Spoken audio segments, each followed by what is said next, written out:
Okay. So anyway, getting back to the Hindu thing, um, the Brits found that Fijians were not a labor source for growing sugarcane. They got good soil, you got a great crop, so you know, India was a source of labor. The Brits brought a bunch of indentured Hindu workers over to work the sugarcane, and for the Indians that was fine. Yeah, they got paid, and most of them found Fiji they liked better than India. These are mostly low caste Indians, and by the time I was there in Fiji, there are almost as many Hindus, Indians living in Fiji as there were Fijians. And but you couldn't find two cultures more radically different. I don't know if you've ever watched Star Trek Next Gen. This is my favorite show. But those of us from Fiji, you always said that the Klingons were these big war guys, massive guys that loved to fight and all about honor. That had to be the Fijians.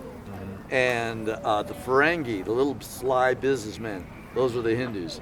And we all thought that Gene Roddenberry, who did Star Trek, he must have gone to Fiji and seen, other people have the theory that that's based on other people's, but those of us in Fiji say, no, the Klingons have got to be Fijians. These are the ultimate Klingons. I mean, these are, and you've never been to Fiji, but you've all seen Samoans, and Fijians and Samoans are very similar. In fact, our family is my goddaughter's Samoan, and I've got a couple more Samoan. We've got a Samoan family, but just like Samoans, these are warriors, big people, and so anyway, the two cultures just do not get along. I have to admit, I became kind of racist because 90% of my time I was with Fijians, and Fijians basically had no use for Hindus. I did do one little tiny thing that I think maybe improved the situation I mentioned in my book. We played rugby, our team, and after we got done, the soccer season started. And the Fijians didn't play soccer because that was for puny little people, and real men played rugby. And anyway, I convinced my rugby team that maybe we could stay in shape by playing soccer for a couple months during the off season. And they said, oh man, little wussy Indian guys, we'll run all over them. And so, but I kind of had a hidden agenda there, and it was, I'd always found that the athletic field were all equals. It's a wonderful place to break down stereotypes, wonderful place to break down all these myths about the other guys. And I was thinking, if they could just meet the Hindus on an athletic field, maybe they could respect them. And lo and behold, it actually worked pretty good. That after, and they were all sure, well, we'll just blow these guys away, little puny, wimpy guys. And it was like a, I don't know, an 6 or 8 team league, and we came in second. And my guys were amazed because they were sure to just walk all over these guys. And I have to admit, my guys did a lot of hard tackles, and when you're 6 foot 200 pounds and you're taking on guys that were 5'6", 140, it was pretty easy to knock them down.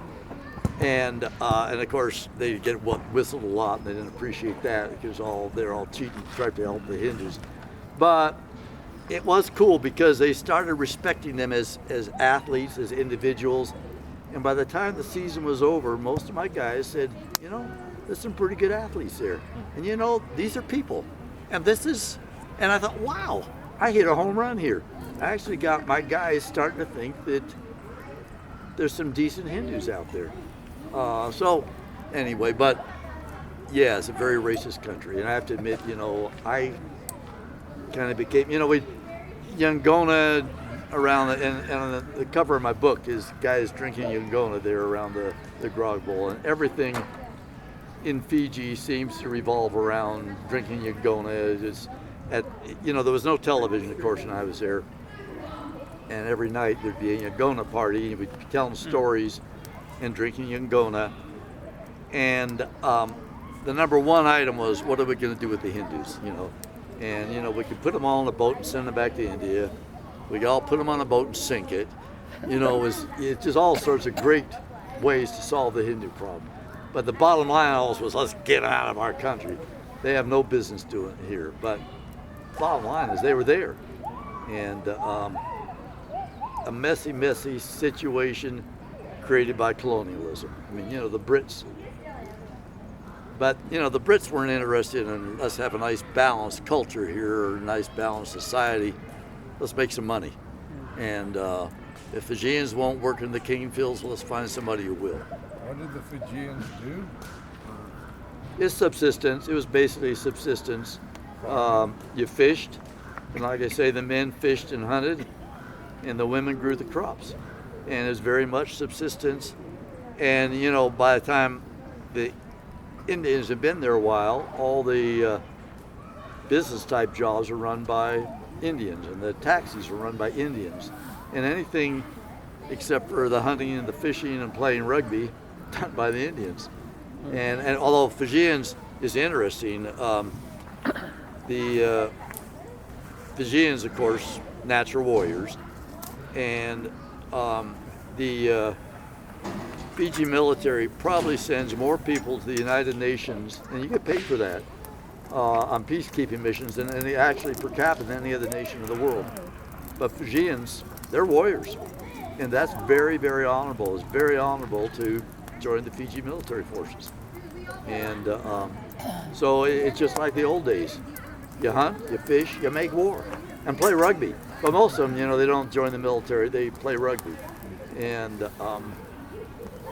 rugby is their outlet. We don't eat each other. We don't fight much anymore. We play rugby. And the amazing thing about Fijians with rugby is a little itty bitty country. Less than 1 million people, and half of them are Indians. So now our population is tiny. The last 2 Olympics, who won the gold medal in rugby? Fijians. A little itty bitty country. These guys, they're warriors. They take their rugby very, very serious. You should talk about the project. My project? Yeah, and the Vuku. Oh, the Vuku, yeah. Thanks, Nance. We were growing Caribbean pine on these Talasinga areas that had been burned over for generations, millennia. But in between these, we'd have like these 300-400 acre big dry slopes, and then we had these ravines, the riparian areas, where there's still the native rainforest. And in the native rainforest, the Brits, who were running this program originally, before it became a independent country, they say, well, wow, about a quarter of the land is in these riparian stringers of land with rainforest, and we can make a lot more money off this land we've leased from the Montangalis if we grow mahogany in there. So to grow mahogany in the rainforest, we need to poison the indigenous trees. So, okay, we're growing pine up on the big slopes, down in the draws. We'll grow mahogany. Well, in order to kill the rainforest, and the rainforest is pretty tough, the Brits found the best way to kill the rainforest was injecting arsenic pentoxide. Those of you who know anything about arsenic, it's one of these poisons that never ever breaks down, never leaves. And it's also a cumulative poison. So if you get a little bit of arsenic today and a little bit next week and a little bit, pretty soon it builds up in you and it kills you. So anyway, we had special crews wearing a hazmat in a horrible hot Fiji, and they go out and injecting these trees, and we plant mahogany, and that's what. So we had thousands of acres of pine forest. In addition, we had hundreds of acres of mahogany we were growing. But it was the most unpopular job at Senganga was poisoning that. They hated that.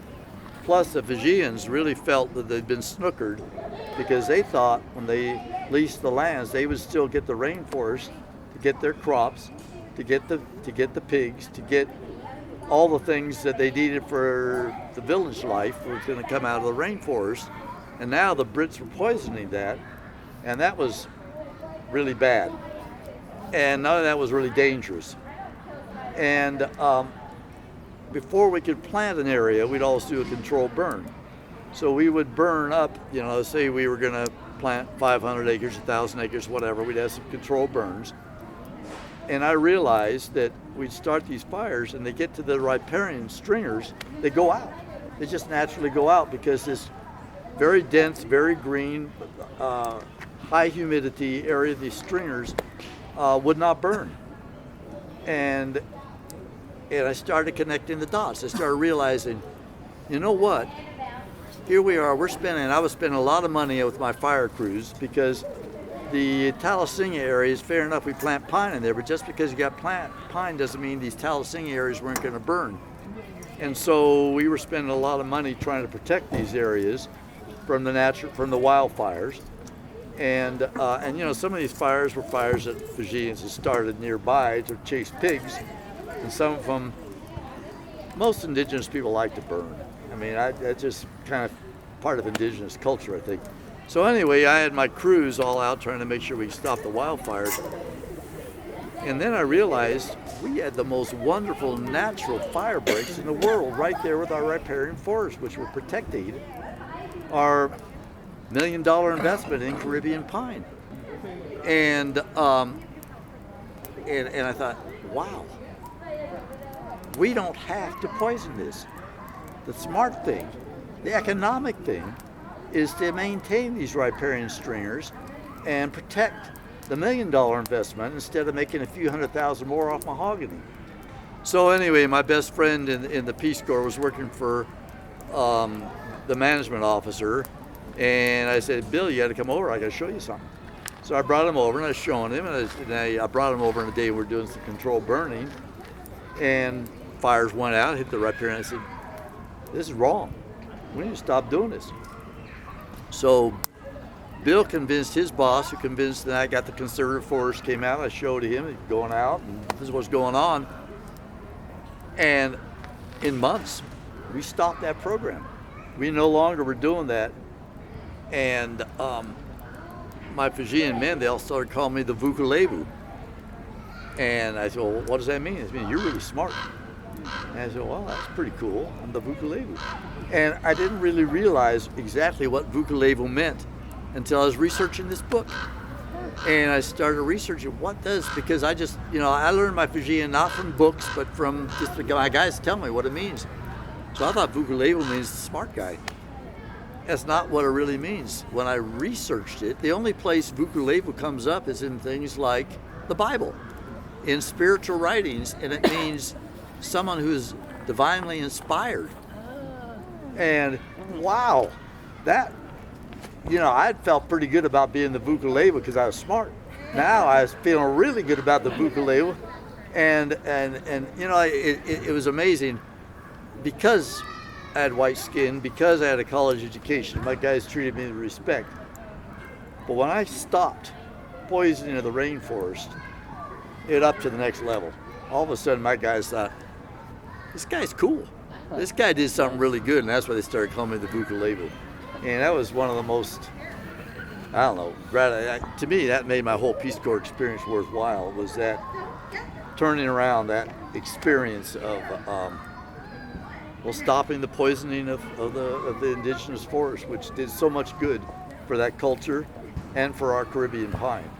So thanks, Nance, because that was probably my biggest.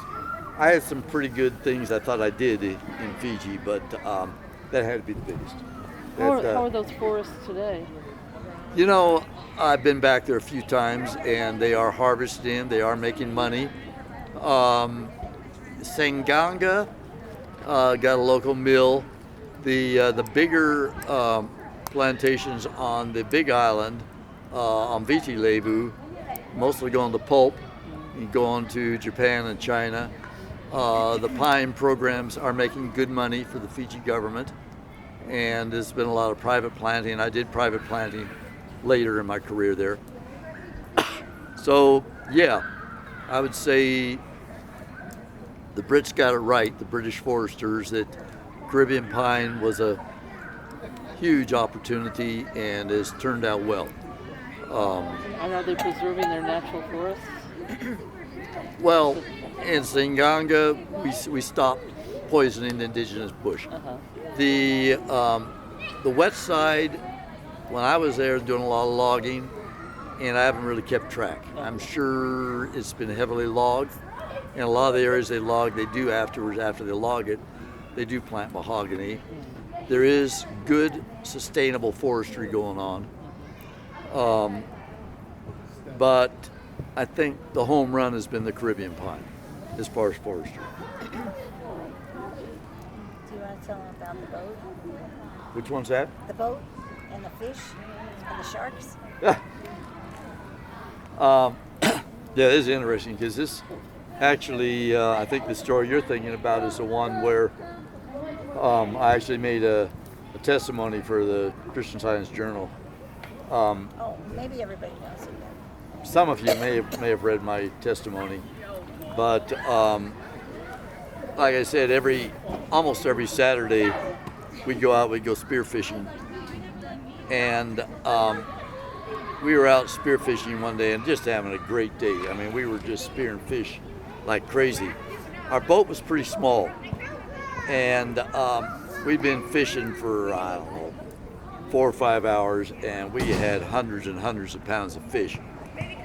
And the wind started coming up. I mean, we better head back. This was my second year. By then, a bunch of the local guys had worked in New Zealand, got money, came back, bought outboard motors, and nobody wanted to stay on anymore. Everybody wanted to go to and from with an outboard motor. And so we had an outboard motor. We didn't even have our sail. And we had some oars. So anyway, been a good day, wind coming up, so okay, we better head back. So Sarami's trying to get the outboard to start, and it won't start. And he's, pulling it, and it won't start. And the wind's starting to shove us out, and we're getting shoved out. And so there was kind of a sandbar where the water's only like 2 or 3 feet deep. So we stop the boat there, and we get out, and we're holding the boat there, and Sarami's still working on the tides coming in, and our boat's so full of fish and us, so we throw all the bloody fish out because it's sinking the boat, because the boat's starting to do this because it's windy. So now we've got hundreds, maybe 1,000 pounds of fish, bloody fish in the water, and we're holding the boat, and the tide's coming up. And yeah, pretty soon we start to see the fins, because the sharks, these are reef sharks, they're only, like 6, 7, 8 feet, but still, these sharks can eat you. And yeah, it's pretty spooky. They say there's no atheists in the foxholes. Well, there's no atheists out there when the sharks are circling either. I know all 4 of us were praying, and each in our own way. And I know, it was probably as terrified as ever. It definitely was as terrified as I can remember ever being from a physical situation, because now the water's getting up high, tide's coming in, and Fiji has much higher tide, bigger tides than we do. And when the tide comes in, it really comes in.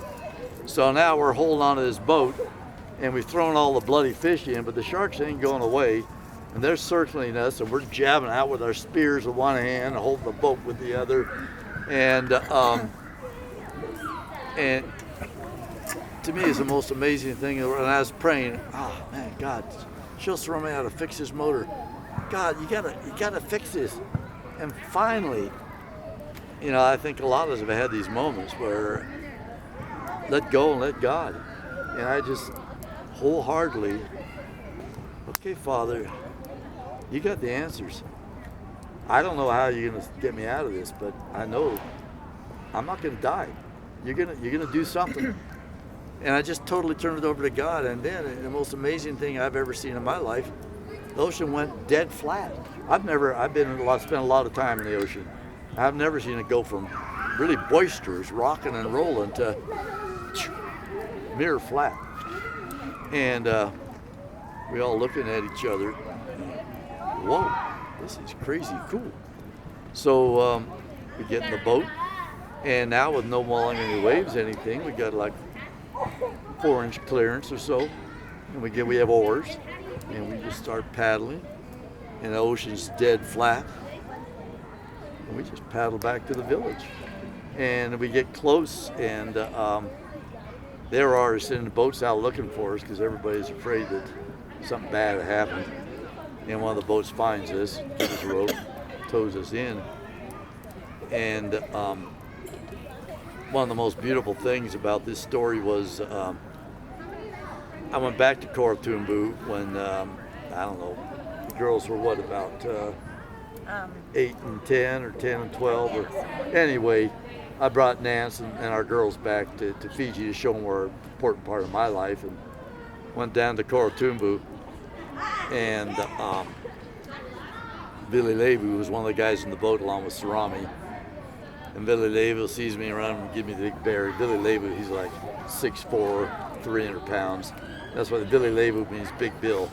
And he said, and as soon as he's done hugging me, he says, in Fijian, of course, he says, "Fred, you remember the night when God was in the boat?"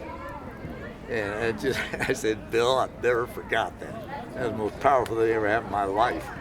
And I think all the four of us, I mean, I'm sure we were all four of us praying in our own way. But to me, it was incredible. That ocean went from rocking and rolling to dead calm. It was beautiful.